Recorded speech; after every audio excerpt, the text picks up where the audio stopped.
Hi hello welcome to YouTube channel. சொல்லி நம்ம channel என்ன வீடியோ பார்க்க போகிறோம்னா வார் 2. இந்த மூவியோட ரிவ்யூ தான் பார்க்க போகிறோம். வார் 2 அதுக்கப்புறம் நம்ம கூலி, இந்த 2 மூவியுமே ஒரே நாள் ரிலீஸ் ஆச்சுங்க. அதாவது ஆகஸ்ட் 14 ரிலீஸ் ஆச்சு. நான் ஏற்கனவே கூலி மூவிக்கு ரிவ்யூ போட்டேன். அந்த ரிவ்யூ நீங்கள் பார்க்கலன்னா மறக்காம செக் பண்ணி பாருங்கள். நான் டிஸ்கிரிப்ஷனில் லிங்க் தரேன், அதுக்கப்புறம் ஐ பட்டன்லேயும் கொடுக்குறேன்.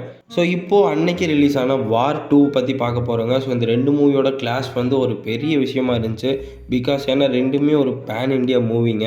வார் 1மே சரியான ஹிட்டுங்க. அந்த மூவியில் டைகர் ஷ்ராஃபும் நம்ம ஹிருத்திக் ரோஷனும் நடிச்சிருப்பாங்க. பட் இந்த மூவியில் நம்ம என்டிஆர் இருக்கார். அதனால் இது ஒரு ஹெல்த்தியான கிளாஸாக இருக்கும் தான் நிறைய பேர் எதிர்பார்த்தாங்க. பட் இது மோஸ்ட்லி இப்போ வரையுமே ஒன் சைடடாக தான் போயிட்டுருக்கு. இந்த 2 மூவியுமே ஃபுல்லாக ஓடி முடிச்சக்கப்புறம் தான் தெரியும் எந்த மூவி வின்னர்னு. இப்போ அதெல்லாம் பற்றி பார்க்காம நம்ம வார் 2 மூவி பற்றி பார்த்துடலாம். வார் 2 நான் ஏற்கனவே சொன்ன மாதிரி இது வார் மூவியோட செகண்ட் பார்ட். பட் அவ்வளோ கனெக்ஷன் கிடையாது, 1-2 கனெக்ஷன்ஸ் மட்டும்தான் இருக்குது. இந்த மூவியோட ஸ்டோரி பற்றி அவ்வளோக்கா சொல்கிறதுக்குலாம் இல்லை. பிகாஸ் ஏன்னா ஸ்பை யூனிவர்ஸில் முக்கால்வாசி எல்லா மூவியுமே ஒரே மாதிரி தான் இருக்கும்.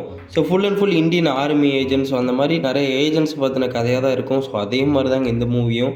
இந்த மூவியோட பாசிட்டிவ்ஸ்னு பார்த்தோம்னா கண்டிப்பாக ஹிருத்திக் ரோஷனுங்க. அவரோட ஆக்டிங்காகவே இந்த மூவியை நீங்கள் கண்டிப்பாக பார்க்கலாம். அவரோட ஸ்க்ரீன் ப்ரெசன்ஸ் அப்படியே இருக்குங்க.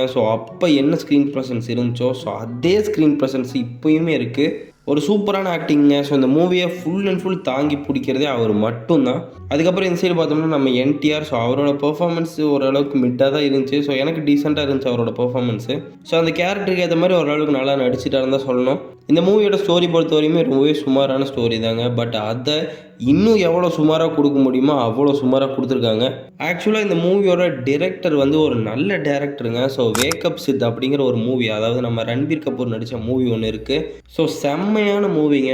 என்னோட மோஸ்ட் ஃபேவரட் மூவியில் அது கண்டிப்பாக இருக்கும். பாலிவுட்டில் எனக்கு ரொம்ப பிடிச்ச மூவியில் அதுவும் ஒரு மூவிங்க. பட் அந்த மூவி எடுத்த டேரக்டர் எப்படி இப்படி ஒரு படத்தை எடுத்தாருன்னு எனக்கு சத்தியமாக புரியல. இந்த மூவி பொறுத்த வரையுமே நிலா மாதிரி தாங்க. Zero gravity. படத்தில் வரவனுக்கு மட்டும் இல்லைங்க. நீங்களுமே தரையில் நிற்க மாட்டீங்க இந்த படத்துக்கு போனீங்கன்னா.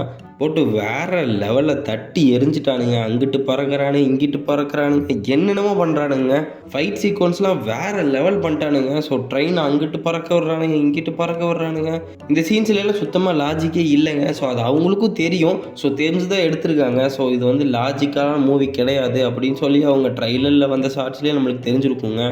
அதனால் அது ஒரு குறைய நம்மளால் சொல்ல முடியாதுங்க. பிகாஸ் ஏன்னா இந்த மாதிரி தான் இருக்க போகுதுன்னு சொல்லி அவங்க ஏற்கனவே சொல்லிட்டாங்க. லாஜிக்கலாக இல்லாமல் ஒரு ஆக்ஷன் என்டர்டெய்னர் தான் இந்த மூவி அவங்க ப்ரொமோட்டே பண்ணாங்க. அதனால் அது பிரச்சனை இல்லைங்க. பட் இந்த மூவியோட ஸ்க்ரீன் பிளேவே ரொம்ப மொக்கையாக இருந்துச்சுங்க. ஓரளவுக்கு நல்லா கொண்டு போயிருக்கலாம். பட் இவங்க ரொம்பவே உழப்பிட்டாங்கன்னு தான் சொல்லணும். லாஜிக்கே இல்லாத ஒரு அடிதடியான ஆக்ஷன் த்ரில்லர் பார்க்கணுன்னா கண்டிப்பாக இந்த மூவி நீங்கள் போய் ஒரு தடவை செக் பண்ணி பார்க்கலாம். அதுவுமே தியேட்டர் பிரிண்டில் பார்த்தீங்கன்னா எந்த ஒரு எஃபெக்ட்டுமே இருக்காதுங்க. நீங்கள் தியேட்டரில் போய் பார்த்தீங்கன்னா வேணால் ஒரு எஃபெக்ட் வரும். தியேட்டர் பிரிண்ட்டில் பார்த்தீங்கன்னா கண்டிப்பாக அந்த எஃபெக்ட்டும் வராது. அதனால் நீங்கள் விட்டுறலாம். ஹெச்டி வந்தவொன்னே கூட நீங்கள் பார்க்கலாங்க. கண்டிப்பாக தியேட்டர் போய் பார்க்கணும்லாம் இல்லை. ஆக்சுவலாக இந்த மூவியை ப்ரொமோட் பண்ணது நம்ம என்டிஆர் கிடையாதுங்க. அதுக்கப்புறம் நம்ம ஹிருத்திக் ரோஷனும் கிடையாது. நம்ம கைரா அத்வானி தான். அவங்கள வச்சு தான் ஃபுல் ப்ரொமோஷனை வேறு லெவல் பண்ணிட்டுருந்தானுங்க. பட் ரொம்பவே சோகமான விஷயம் என்னென்னா அந்த சீன்ஸ் எல்லாமே இந்த படத்தில் வரவே இல்லைங்க.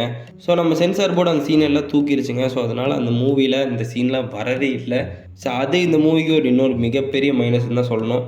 இதாங்க நம்ம வார் 2 மூவியோட ரிவ்யூ. இந்த மூவி நீங்கள் பார்த்துருந்தீங்கன்னா மறக்காமல் கமெண்ட் செக்ஷனில் கமெண்ட் பண்ணுங்கள் உங்களோட தாட்ஸை. அதுக்கப்புறம் இந்த மாதிரி நிறைய இன்ட்ரெஸ்டிங்கான வீடியோஸ்க்கு நம்ம சேனலை சப்ஸ்கிரைப் பண்ணிட்டு அந்த பெல் ஐக்கானை கிளிக் பண்ணிடுங்க. தேங்க்ஸ் ஃபார் வாட்சிங் யூடியூப் சேனல்.